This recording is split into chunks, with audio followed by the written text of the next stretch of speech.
میرے عزیز سمجھیں کہ وہ لوگ، اور وہ ذرا سا بھی اپنے اندر ریا نہیں آنے دیتے تھے.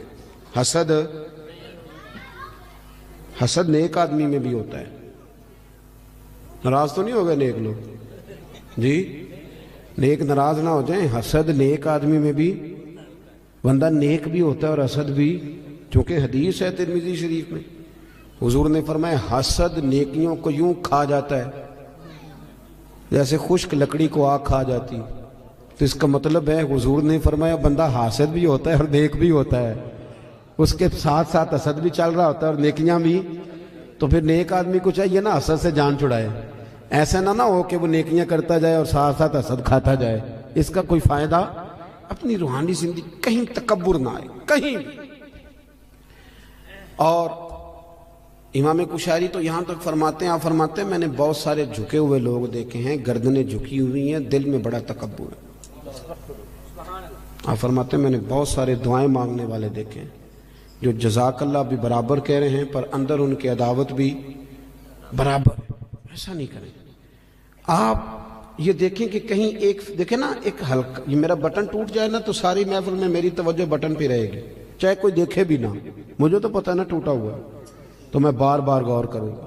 ایک دھبا بھی باطن پہ لگ جائے نا، وہ جھوٹ کا ہو، وہ دغے کا ہو، وہ لالچ کا ہو، وہ حسد کا ہو، ایک بھی دھبا ہو نا، سکون نہیں آتا، آپ بے چین رہتے. یہ میری طرح کے کچھ لوگ ایسے ہوتے ہیں جن کو اسٹیج پہ بیٹھنے کی بیماری لگ جاتی ہے.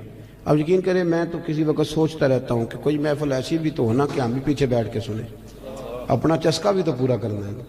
لیکن وہ کئی میری طرح کے لوگ بیچارے گردن اونچی کر کر کے نقیب کو دکھاتے ہیں کہ میں بھی آیا ہوں، کسی طریقے سے اعلان کاری دے میرا، میں چودھری صاحب ہوں علاقے کا، محلے کا بڑا ہوں، 2 دفعہ چیئرمین ہوا، بلا لے کسی طریقے سے. اس سے گھٹن آئے گی آپ کے مزاج. بات زیادہ نہیں کرنی، سمیٹنے کی طرف آ رہا ہوں. سید احمد کبیر رفائی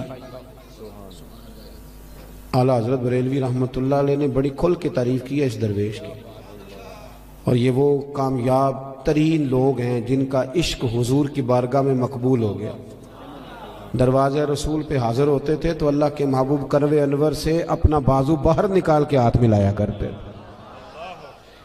حضرت سید احمد کبیر رفائی رحمۃ اللہ تعالیٰ علیہ فرماتے ہیں کہ کسی نے کہا حضرت اتنا اونچا مقام کیسے مل گیا؟ تو آپ فرمانے لگے لوگ مجھے مفتی بھی کہتے تھے، عالم بھی کہتے تھے، کچھ لوگ میرے مرید بھی تھے، لیکن فرماتے ہیں میں نے ساری زندگی سب سے گناہگار مسلمان کو بھی اپنے سے افضل ہی سمجھا. کیوں؟ آپ دلیل دیتے تھے. فرماتے تھے جب اللہ نے کہہ دیا کنتم خیر امت، اور تم بہترین ہو میرے نبی کا کلمہ پڑھنے والوں، تو فرمایا میں نے ہر صحیح العقیدہ کو، کلمہ گو کو اپنے سے افضل ہی سمجھا. یہ تھوڑا کرنا پڑتا ہے، ورنہ تو آپ ایک چکر میں پڑ جائیں گے، آپ کے لیے مصیبت کھڑی ہو جائے گی. ورنہ تو آپ اپنا لیول خراب کر بیٹھیں گے، آپ کا کسی سے پیار ہی نہیں رہے گا. آپ بلندی پہ ہوں گے، آپ کو کوئی نعرہ لگا کے ہاتھ چوم کے پیار کرے گا تو آپ کر پائیں گے، ورنہ رہ جائیں گے آپ بیچ میں. سید احمد کبیر رفائی فرماتے ہیں کہ میں ایک دفعہ گزر رہا تھا ایک کھیت کے بیچ میں، درمیان میں منڈیر تھی چھوٹی سی، کیا کدے پنجابی چ وٹ جی، آپ کا نہیں مجھے پتا، میں تو پینڈو ہوں. تو گاؤں میں نا یہ جب چاول کی فصل کاشت کرتے تھے نا مونجی، تو اس وقت کدو کیا جاتا تھا. پتہ ہے کہ نہیں؟ چلو جنہوں نے پتہ ہے وہ تو ہاں نہ کرو نا.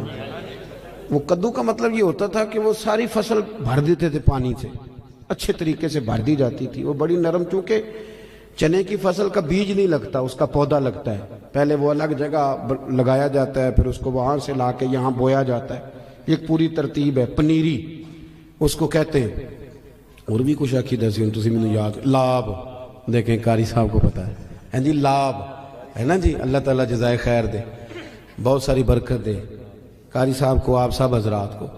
تو وہ اس طرح سمجھ لیں کہ فرماتے ہیں میں وٹ سے، منڈیر سے گزر رہا تھا، ادھر بھی پانی تھا ادھر بھی پانی تھا. سید صاحب کہتے ہیں جب میں گزر رہا تھا تو سامنے سے کتا آ گیا. اب کتا بھی کھڑا ہے گزرنے کو، میں بھی کھڑا ہوں. اب جو ہے وہ ٹائم تھوڑا ہے، میں نے عصر کی نماز پڑھنی تھی. اب وہاں سے 2 بندے نہیں گزر سکتے، ایک ہی گزر سکتا ہے. فرماتے ہیں وہ بھی کھڑا میں بھی کھڑا. کتا اگر نسلی اصلی ہو تو اللہ والوں کا ادب کرتا ہے. آپ کو پتہ ہے نا اصحاب کہف کے کتے کا. تو وہ بھی کھڑا ہو گیا. تو کہتے ہیں میں بھی کھڑا ہو گیا. اب وہ میری طرف دیکھ رہا ہے کہ میں ہٹوں اور میں اس کی طرف دیکھ رہا ہوں کہ وہ ہٹے. اب بات جب لمبی ہو گئی تو سید صاحب فرماتے ہیں میں نے دعا کی, میں نے کہا مالک اسے زبان ہی دے دے, میں کوئی بات ہی کر لوں. تو اللہ بڑا کریم ہے, دعائیں مقبول فرماتا ہے. کہتے ہیں کتے کو اللہ نے زبان دے دی. تو میں نے اسے کہا یار ذرا ہٹ جا, میں نے جانا ہے. تو کہنے لگا شاہ جی آپ ہٹ جائیں, میں نے بھی تو جانا ہے نا, میں نے بھی تو جانا ہے. تو کہتے ہیں میں نے اسے کہا یار میری سن بات, میں نے پڑھنی ہے عصر کی نماز, میں ہوں شریعت کا مکلف, میں پابند ہوں, تو پابند نہیں دین کا, مکلف نہیں, تیرے اوپر فرض نہیں, میرے اوپر نماز فرض ہے. اگر میں کھیت میں اتروں گا تو کپڑے میرے آلودہ ہو جائیں گے اور مجھے غسل کرنا پڑے گا, وضو تو لیٹ ہو جاؤں گا. تو چونکہ مکلف نہیں, تو اتر جا. تو کہتے ہیں اس نے مجھے بڑی عجیب بات کر دی.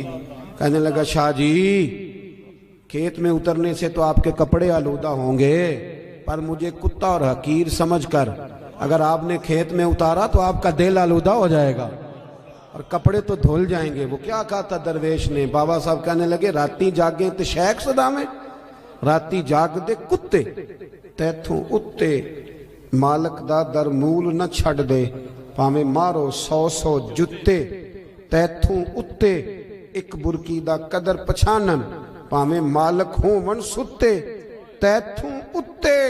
اٹھ بلیا چل یار منا لے نہیں تے بازی لے گئے نہیں کتے, اٹھ بلیا چل یار منا لے نہیں تے بازی لے گئے. سید صاحب فرماتے ہیں میں چھلانگ لگا کے اتر گیا کھیت میں, کپڑے آلودہ ہو گئے, میں نے دھوئے, نئے سرے سے وضو کیا, کپڑے بدلے, لیکن میرا دل بڑا ٹھنڈا رہا کہ میں نے حقیر نہیں جانا اللہ کی. تھوڑی سی نا اپنی روحانی زندگی پر بھی توجہ دیں, تھوڑی سی تیاری کریں, ہم نے جانا ہے قبر میں. لوگ نا حضرت عبداللہ ابن مبارک رحمۃ اللہ علیہ کے آخری وقت آیا تو اماں بھی رو رہی تھی, بچے بھی رو رہے تھے, بیوی بھی رو رہی تھی. تو بیوی سے کہنے لگے کیوں روتی ہو؟ تو کہنے لگی تو میرا سرتاج ہے, تو ہے تو میں بادشاہ ہوں, تیرے بعد کون پوچھے گا؟ میں اماں تو کیوں روتی ہے؟ تو ماں کہنے لگی بیٹے تو اور بھی ہیں پر تو فرما بردار پتر تھا, تیرے بعد کون پوچھے گا؟ بچوں سے پوچھا تم کیوں رو رہے ہو؟ کہنے لگے ابا جس طرح بیاہ کرتا ہے دوسرا تو کوئی نہیں نہ کرتا, تیرے بعد کون پوچھے گا؟ تو حضرت عبداللہ ابن مبارک کہنے لگے اوہو میں سمجھ رہا تھا مجھے رو رہے, تم تو اپنی ضرورتوں کو رو رہے, مجھے کہاں رو رہے؟ اور میں رو رہا ہوں کہ میں نے آگے کیا لے کے جانا. ہماری باقی وزاداری ٹھیک ہے, اب کہاں وہ لوگ ملتے ہیں جن کے کپڑوں پہ پابند لگے. اب غریب آدمی بھی اچھے کپڑے پہنتا ہے, ہفتے میں 2 دفعہ گوشت کھاتا ہے, اب کوئی ایسا مسئلہ نہیں رہا. لیکن وہ جو ہماری روحانی زندگی تھی نا, دیکھیں نا مشکاۃ شریف میں حدیث ہے, اللہ کے رسول صلی اللہ علیہ وسلم نے فرمایا اپنے گھروں میں مسجد بناؤ, یعنی گھر میں حصہ مخصوص کرو نماز کے لیے. اور حدیث کے اگلے لفظ یہ ہیں کہ گھر کو قبرستان نہ بنا لیں. اس کا مطلب ہے کہ گھر زندہ ان لوگوں کا ہے جو گھر میں رہتے ہوں اور نفل پڑھتے ہوں, باقی تو گھر مردہ ہے جتنے مرضی لوگ بستے ہوں. ایک لائن ہے صوفیاء کی پوری, حضرت فضیل بن عیاض سے لے کر ابراہیم بن ادم تک, ایک لائن پوری جو کہتے ہیں ویسے ہی گزر رہے تھے تو کسی گھر سے کوئی آیت سنی تو ہمارے اندر تبدیلی آ گئی, کسی گھر سے کسی کے پڑھنے کی آواز سنی تو تبدیلی آ گئی, بدل گئے, چھوڑ دیے گناہ. اب تو گھروں سے قرآن سننے کی آواز آتی نہیں, اب نہیں آواز آتی. دیکھو لوگ نفسیاتی مسائل کا بہت زیادہ شکار ہو گئے, ڈپریشن ہے, ٹینشن ہے, آواز آ رہی ہے, لڑائی ہے. اس کی وجہ یہ ہے کہ اپنی عقل کی کھوپڑی سے سارا کچھ ٹھیک کرنا چاہتے ہیں. عقل محدود ہے, آپ کدھر تک بھاگیں گے اس کو لے کے؟ بہت ساری چیزیں اللہ رسول پہ چھوڑ دیں اور اپنے جو من کے میل کچیل ہیں اس کو دھوئیں, اپنے آپ کو سمیٹیں. زیادہ ٹانگیں نہیں دنیا کے اندر پھیلائیں کہ جاتی دفعہ اکٹھی نہ کی جا سکے. اپنی زندگی میں کچھ چیزوں کو محدود کریں, بچا کے سارا کو چھڑا کے سب سے, مصلی لے کے نا بغل میں چھپا کے تھوڑا الگ سے بیٹھے, ایک تسبیح, ایک پانی کا پیالہ, ایک مصلی, پانی کا پیالہ ڈھکا ہوا, بند کریں یہ موبائل شبائل, تھوڑی دیر تنہا بیٹھے مصلی پہ. صلاح الدین ایوبی بڑے پریشان رات کو رو رہے تھے, بڑے پریشان تھے. ایک بزرگ سے ملاقات ہوئی, انہوں نے کہا کیوں روتے ہو؟ کہنے لگے حضرت جی جنگ لڑنی ہے عیسائیوں سے. صلاح الدین ایوبی کے والد حضور غوث پاک کے مرید ہیں. صلاح الدین کہتے ہیں میں 10 سال کا تھا جب میرے ابا جی مجھے غوث پاک کی بارگاہ میں لے کے گئے, انہوں نے میرے لیے دعا کی تھی. 70,000 فوج جو صلاح الدین ایوبی کے ساتھ لڑی وہ ساری غوث پاک کے مریدوں کی تھی. خوش نہیں ہوئے آپ بات سن کے؟ ہاں جی، یہ صوفیاء کے ماننے والے جہاد کر سکتے ہیں اور انہوں نے جہاد کیا ہے. یہی لوگ اور یہی چراغ جلے گا تو روشنی ہوگی. بہرحال صلاح الدین ایوبی بزرگ سے کہنے لگے کہ پہلے ہی بڑی کمزوری ہے مسلمانوں کے پاس، اسلحہ کوئی نہیں، اور ابھی مجھے خبر ملی ہے کہ عیسائیوں کا ایک بحری بیڑا اسلحے سے بھرا ہوا بحری جہاز آ رہا ہے، تو وہ بھی اگر اسلحہ شامل ہو گیا تو بڑا مسئلہ بن جائے گا. تو میں بڑا پریشان ہوں، بزرگوں دعا کرنا. بابا جی کہنے لگے چل عشاء کے بعد تو بھی دعا کر، میں بھی کروں گا. بزرگ کہتے ہیں میں عشاء پڑھ کے چلا گیا، جب رات کو دوبارہ آیا نا مسجد میں تو صلاح الدین سجدے میں گرے ہوئے تھے اور رو رہے تھے، اللہ مہربانی فرما، اللہ مہربانی، اللہ مدد فرما، رو رہے. کہتے میں نے کہا اسے یکسوئی حاصل ہے، میں یہاں نہیں، میں گھر میں جا کے مصلی بچھاتا ہوں، سکتا ہے میری وجہ سے اس کو یکسوئی نہ ملے. کہتے میں گھر چلا گیا، جب فجر کی نماز پڑھنے کے لیے میں آیا تو صلاح الدین بڑے تر و تازہ تھے، خوش تھے. میں نے نماز کے بعد پوچھا خیر ہے؟ کہنے لگے حضور میرے رب کریم نے بڑا فضل کیا، وہ ان کا بحری بیڑا دریا میں غرق ہو گیا، ابھی اطلاع ملی ہے ابھی. بزرگ کہتے ہیں اس کی بات سنی تو مجھے وجد ہو گیا. میں نے کہا صلاح الدین وہ دریا میں غرق نہیں ہوا، تیرے آنسوؤں میں غرق ہو گیا. جو تو رویا ہے نا رات، تیرے آنسو میں. سنے نا حدیث، حضور نے فرمایا اگر تو اللہ کے خوف سے رو پڑے اور صرف اتنا آنسو جتنا مچھر کا پر ہوتا ہے اگر اتنا بھی تیری آنکھ سے نکل گیا تو تیرا دوزخ میں جانا اتنا ہی مشکل ہوگا جتنا بھینس کے تھنوں سے نکلے ہوئے دودھ کا دوبارہ تھنوں میں جانا مشکل ہوتا. پر کوئی اتنا بھی تو روئے تب ہے، کسی کو اتنا روحانی زندگی آباد کرے، دعائیں لمبی مانگا کرے، بہت زیادہ مانگا کرے. حضور فرماتے ہیں جو رب سے زیادہ مانگے اللہ اسے راضی ہوتا ہے.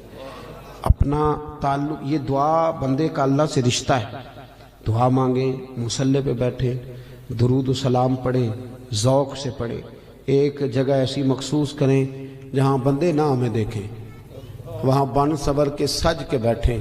کوئی پوچھے کہ یہاں اکیلے میں سج کے کیوں بیٹھے ہو تو بتاؤ رب رسول کے لیے بیٹھا ہوں، ان کے لیے سجا سمرا بیٹھا ہوں، ان کی یاد میں بیٹھا ہوں، ان کے لیے بیٹھا ہوں. اپنی روحانی زندگی کو مضبوط کریں، اپنے اندر کے معاملات کو درست کریں، آپ کو سکون ہوگا. جب غذا ملے گی تو آپ دیکھیں گے دل آپ کا مضبوط ہے.